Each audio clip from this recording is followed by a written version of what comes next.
तो बच्चों अपना नेक्स्ट टॉपिक है कंडीशंस फॉर कंसिस्टेंसी। आपको याद होगा अपन ने पढ़ा था स्टार्टिंग में कि दो टाइप्स ऑफ पेयर होते हैं लीनियर इक्वेशन के, एक होता है कंसिस्टेंट पेयर और एक होता है इनकंसिस्टेंट पेयर। तो उसी के ऊपर अपन और फर्दर बात करेंगे, ठीक है। कंडीशंस फॉर कंसिस्टेंसी, इसमें अपने पास तीन केसेस होते हैं। क्या क्या केसेस है? अगर एक पेयर ऑफ लीनियर इक्वेशन है आपके पास तो यूनिक सोल्यूशन आ सकता है, या फिर इनफाइनाइट सोल्यूशन आ सकता है, या फिर नो सोल्यूशन भी आ सकता है। तो अपन एक एक करके केस देखते हैं कि कब कैसे होगा। तो अपन ने जैसे क्रॉस मल्टीप्लिकेशन मेथड पढ़ा, क्रॉस मल्टीप्लिकेशन मेथड में अपने पास एक कंडीशन थी। सबसे पहले अपन फर्स्ट केस देखते हैं। केस 1, जब यूनिक सोल्यूशन आएगा।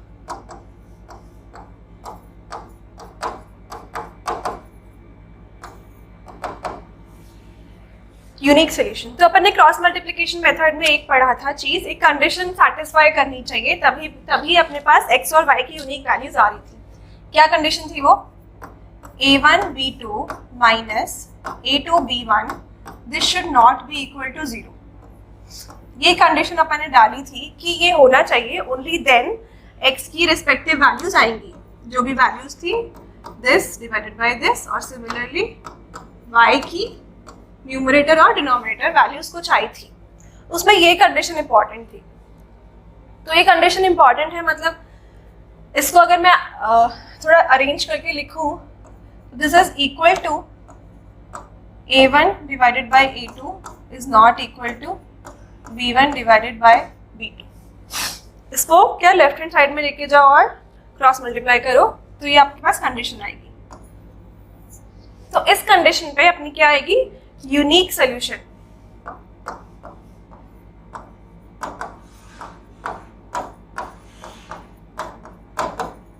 यूनिक सोल्यूशन, ठीक है। अभी यूनिक सोल्यूशन पे अपने ग्राफ कैसा बना था?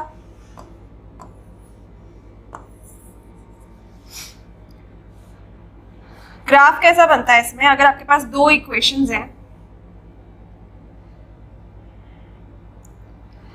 ये फर्स्ट लाइन है, फर्स्ट इक्वेशन की लाइन है सपोज, और ये आपके पास सेकंड इक्वेशन की लाइन है, तो they meet at a unique point. This is equation 2 and this is equation 1। तो यहाँ पे जो x और y कोऑर्डिनेट्स अपन को मिले हैं, क्या है ये? x, y coordinates. x की वैल्यू क्या आई थी? b1 c2 minus b2 c1 divided by a1 b2 minus a2 b1, ये x का वैल्यू आया था। सिमिलरली y का क्या वैल्यू आया था? माइनस बाहर a1 c2 minus a2 c1 divided by a1 b2 minus a2 b1, correct? ये आया था y की वैल्यू। तो यूनिक सोल्यूशन में जिस भी पॉइंट पे दोनों इक्वेशंस मिल रही है, उसका x और y कोऑर्डिनेट अपन ने क्रॉस मल्टीप्लिकेशन से पता कर रखा है ऑलरेडी, ठीक है। तो ये तो हो गया केस 1, ठीक है। इंपॉर्टेंट कंडीशन क्या है? अगर यूनिक सोल्यूशन है तो this should be the case. Upon case 2 पे चलते हैं।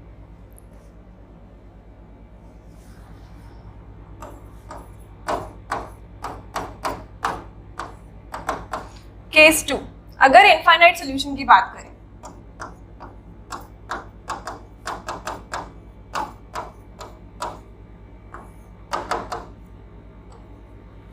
इनफाइनाइट सोल्यूशन की अगर अपन बात करें तो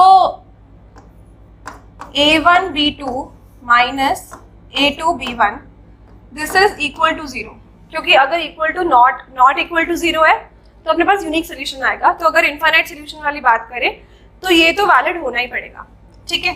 तो यहाँ से अपन क्या करेंगे? Calculate a1 by a2 this is equal to b1 by b2 and let's say this is equal to k, ठीक है। अभी आपकी दो इक्वेशंस क्या क्या है? a1x plus b1y plus c1 this is equal to 0 and a2x plus b2y plus c2 is equal to 0। These are your two equations written in standard form, दोनों standard form में लिखी हुई है। ठीक है, अगर ये अपने पास कंडीशन है कि this is equal to this, इसको अपन k लिखें, तो यहाँ पे मैं क्या लिख सकती हूँ, a1 is equal to a2k and b1 is equal to b2k। ठीक है, इधर सब्स्टिट्यूट करते हैं।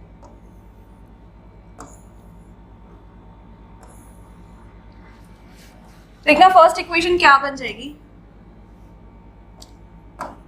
a2kx plus b2ky plus c1 is equal to 0 and a2x plus b2y plus c2 this is equal to 0। ऊपर से अपन k कॉमन लेते हैं,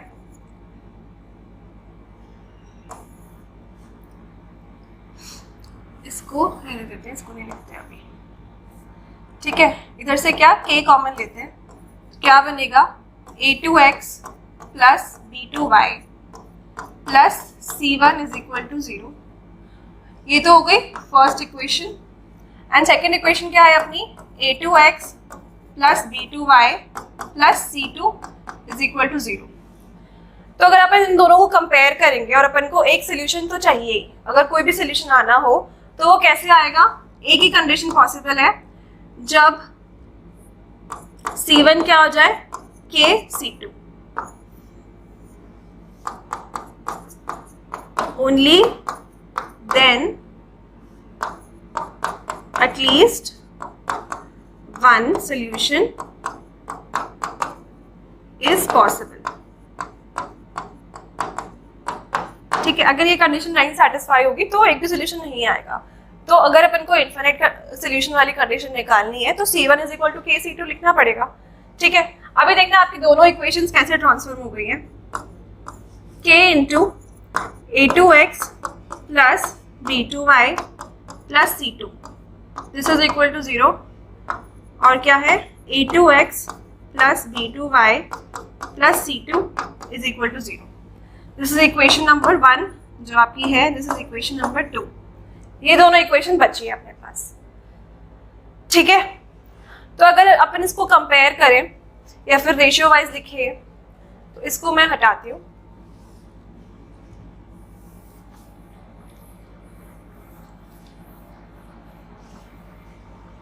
ठीक है, अगर रेशियो वाइज लिखें तो इनफाइनाइट सॉल्यूशंस के लिए, फॉर इनफाइनाइट सॉल्यूशंस अपनी क्या आ गई condition, a1 by a2 is equal to b1 by b2 is equal to c1 by c2 this is equal to k। ठीक है, दिस इज द कंडीशन। अगर अपन ग्राफ की बात करें कि इनफाइनाइट सॉल्यूशन का ग्राफ कैसे बनता है, अगर दो पेयर्स का इनफाइनाइट सॉल्यूशन है तो वो ग्राफ कैसा दिखेगा दोनों इक्वेशंस का। ठीक है, सपोज एक लाइन आपकी ऐसे जा रही है, ठीक है, तो सेकेंड लाइन अगर आप ड्रॉ करेंगे तो वो इस पे क्या हो जाएगी, कोइंसाइड होगी लाइन।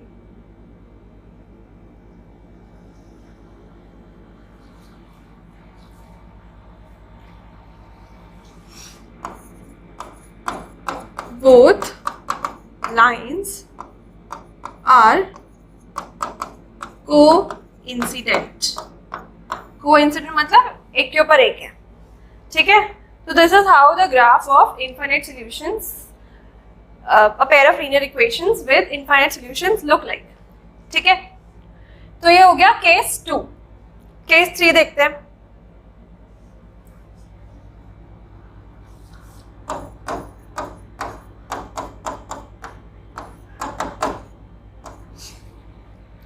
केस 3 क्या बचा, जब ये नो सोल्यूशन वाली बात है।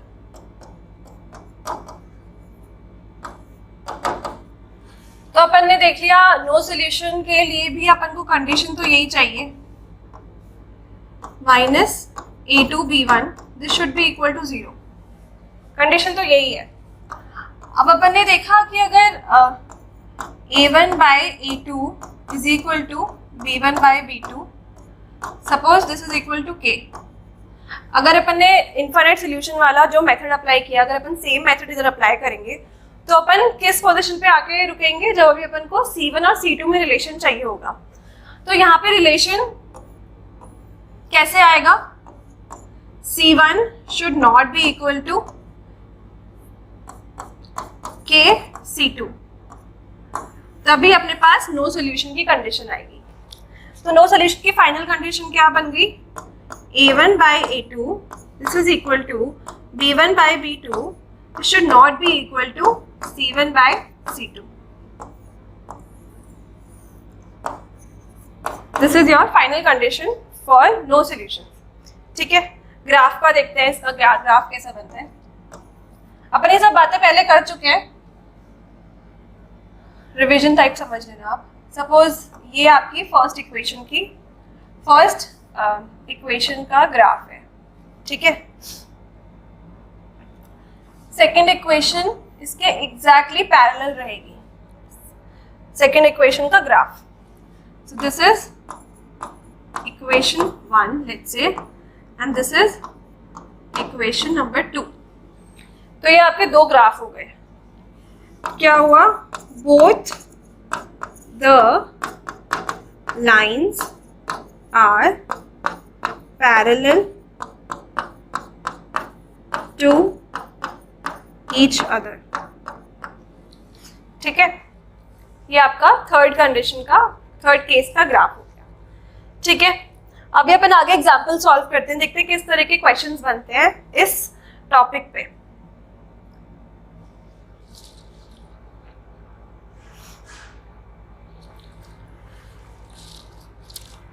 एग्जाम्पल देखना, find the value of k so that the following pair has। First आपका पेयर है x, फर्स्ट एग्जाम्पल इधर देखते हैं, x minus ky this is equal to 2 and 3x plus 2y this is equal to 5। ये आपका first equation है।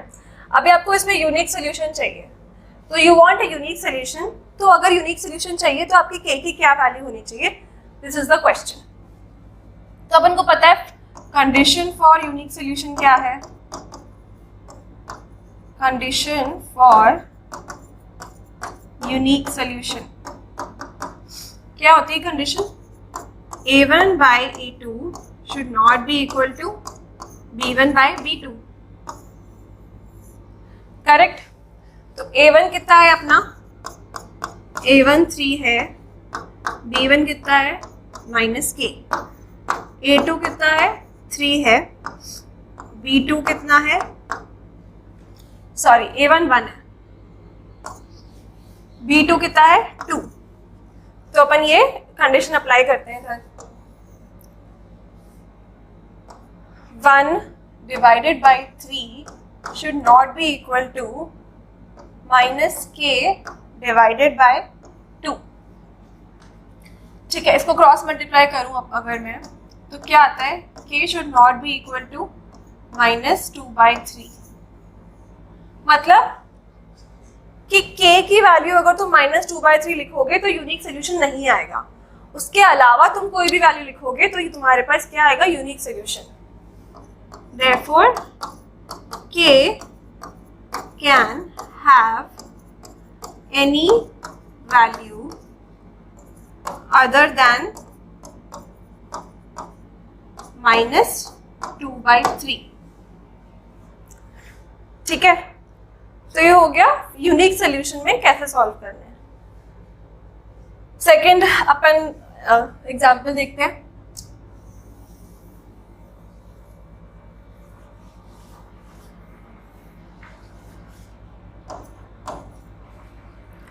k की value find out करनी है सच दैट इस पेयर का इनफाइनाइट सॉल्यूशंस आए, kx plus 3y this is equal to k minus 3, 12x plus ky this is equal to k। अच्छा, this is not in standard form, right. तो यहाँ पे आपको स्टैंडर्ड फॉर्म में ले जाने की जरूरत नहीं है, क्योंकि अगर दोनों एक साइड में है तो दोनों को आप इस साइड लेके आओगे तो दोनों में नेगेटिव ऐड हो जाएगा, और फिर आप जब भी रेशियो ले रहे होंगे तो वो कैंसिल हो जाएगा। तो इस टाइप के क्वेश्चंस को करने के लिए जस्ट मेक श्योर कि आपका कांस्टेंट दोनों इक्वेशंस में एक साइड पर ही है, ठीक है। ऐसा नहीं कि एक आपका LHS में है, दूसरा आपका RHS में है, तो आपका साइंस गड़बड़ा जाएंगे। तो मेक श्योर कि दोनों एक ही साइड पे है। इनफाइनाइट सॉल्यूशन के लिए कंडीशन क्या होती है? A1 by A2 is equal to B1 by B2, this is equal to C1 by C2, correct. Infinite solution चाहिए।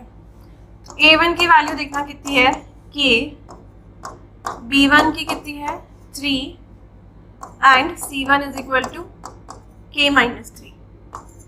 A2 की कितनी वैल्यू है 12, B2 की कितनी वैल्यू है K और C2 की कितनी है K।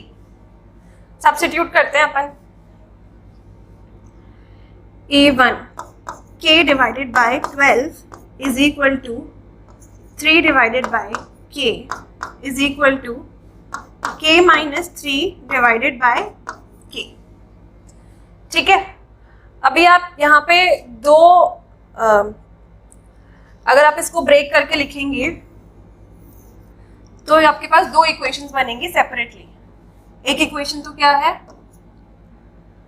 K divided by 12 is equal to 3 by K, और एक इक्वेशन क्या है 3 by K is equal to K minus 3 divided by K, ठीक है। इन दोनों इक्वेशंस को अपन सेपरेटली सॉल्व करते हैं।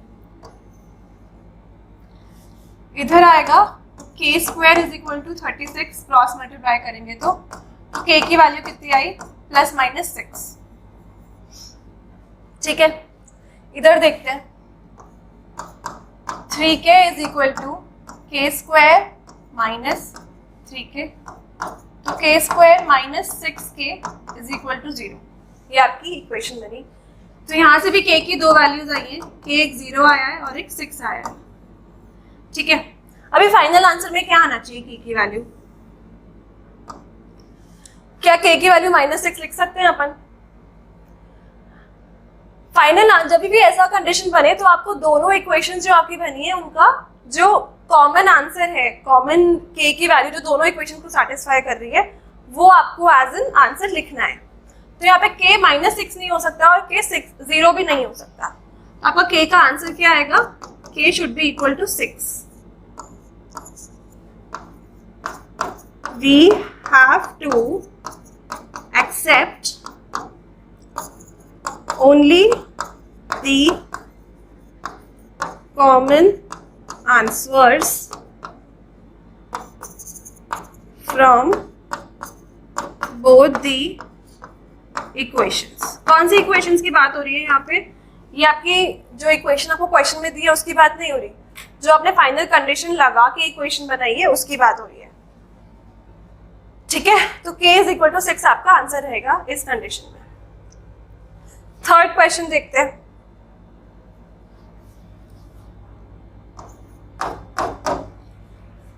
दो पेयर दे रखा है अभी आपको, अब फिर से आपको नो सॉल्यूशन की इक्वेशन निकालनी है। तो 3x plus y is equal to 1, 2k minus 1 into x plus k minus 1 into y is equal to 2k plus 1, ठीक है। तो नो सॉल्यूशन की कंडीशन क्या होती है? A1 by A2 is equal to B1 by B2 is not equal to C1 by C2। तो यहाँ पे A1 देखना कितना है 3, B1 कितना है 1 and C1 is also 1, A2 कितना है 2k माइनस 1, B2 कितना है k minus 1 and C2 is 2k plus 1, ठीक है। अभी अपन इस कंडीशन में सब्स्टिट्यूट करते हैं।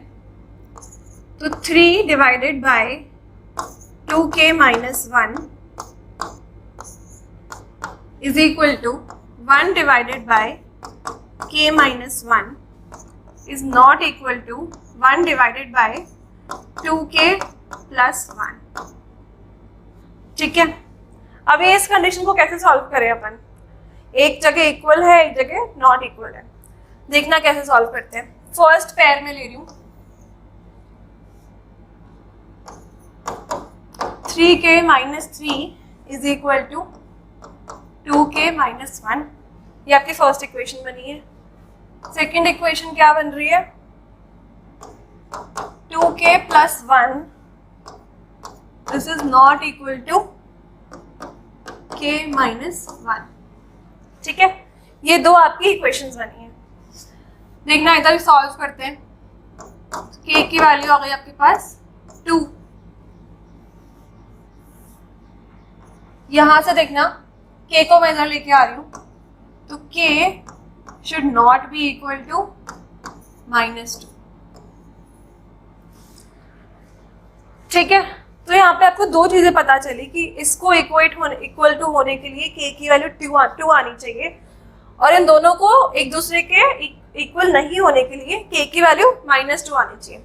एक बार डाल के देखें k की वैल्यू -2 डाल के देखते हैं इस कंडीशन में। 3 डिवाइडेड बाय -2 कितना आएगा, -4 -1 -5, ये तो फर्स्ट टर्म आ गया आपका। सेकेंड टर्म देखना -2, तो 1 डिवाइडेड बाय -3 आएगा। ठीक है, और यहाँ पे लिखोगे तो 1 डिवाइडेड बाय -3 आएगा। तो ये दोनों तो इक्वल है ही नहीं -2 पे, और ये दोनों इक्वल है, तो -2 तो एकदम ही गलत वैल्यू है k के लिए। 2 रख के देखते हैं। 3 डिवाइडेड बाय 3 ये फर्स्ट टर्म हो गया, 1 डिवाइडेड बाय 1 ये सेकेंड टर्म हो गया। 2 डालो, यहाँ पे कितना आया 5। तो यहाँ पे वो कंडीशन सेटिस्फाई हो रही है, this is equal to this and this is not equal to this. ठीक है, यहाँ पे मैंने ये वाला टर्म लेके करा है, मतलब ये वाला टर्म लेके करा है, आप इसको नॉट इक्वल टू ये वाला भी कर सकते हो, मतलब 3 upon 2k minus 1 this is not equal to 1 upon 2k plus 1। इसको सॉल्व करते हैं, यहाँ पे कितना आएगा 6k plus 3 is not equal to 2k minus 1। इसको इधर लेके आओ, तो यहाँ पे आया 4k is not equal to -4, तो k should not be equal to -1। ठीक है, आपको क्या चाहिए था, वैल्यू चाहिए था k की, तो k आपके पास इक्वल टू 2 आ गया। ठीक है, फोर्थ क्वेश्चन देखना इनफाइनाइट सॉल्यूशन के लिए।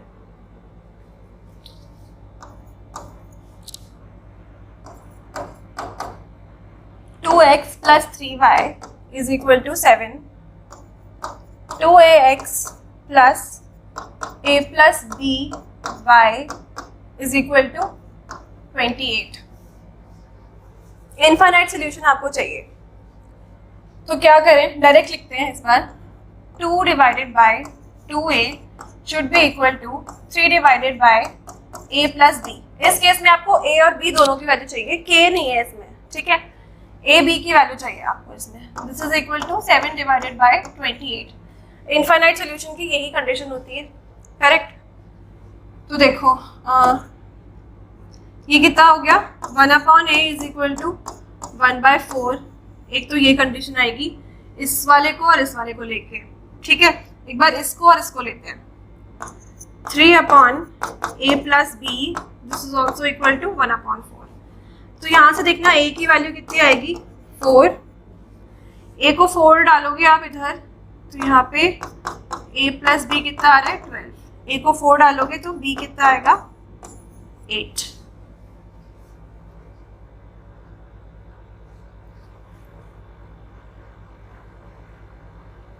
हाँ करेक्ट, तो a 4 और b 8। तो ये हो गई आपकी क्या कंसिस्टेंसी वाली बात। अभी एक फ्लो चार्ट अपन ने स्टार्टिंग में बनाया था, एक बार फिर से बना के देखते हैं। अगर आपका पेयर है, पेयर ऑफ लीनियर इक्वेशंस। इसके दो टाइप के सॉल्यूशंस हो सकते हैं। क्या हो सकता है? कंसिस्टेंट सॉल्यूशन आ सकता है। कंसिस्टेंट मतलब एटलीस्ट एक सॉल्यूशन तो होगा। इनकंसिस्टेंट सॉल्यूशन हो सकता है। इनकंसिस्टेंट मतलब एक भी सॉल्यूशन नहीं है। ठीक है, तो कंसिस्टेंट वाले केसेस कौन से हैं? एक तो यूनिक सॉल्यूशन आए या फिर इनफाइनाइट सॉल्यूशंस मिले आपको। तो ये तो हो गए कंसिस्टेंट सिस्टम। इनकंसिस्टेंट सिस्टम क्या है? नो सॉल्यूशन वाला जो सिस्टम रहेगा वो आपका इनकंसिस्टेंट सिस्टम होगा। ठीक है, तो ये अपना टॉपिक कंप्लीट हो गया। आपका होमवर्क देख लीजिए अभी आप क्या है। आर.डी. शर्मा एक्सरसाइज 3.5 से कुछ क्वेश्चंस हैं और एनसीईआरटी एक्सरसाइज 3.5 से एक क्वेश्चन है। ठीक है।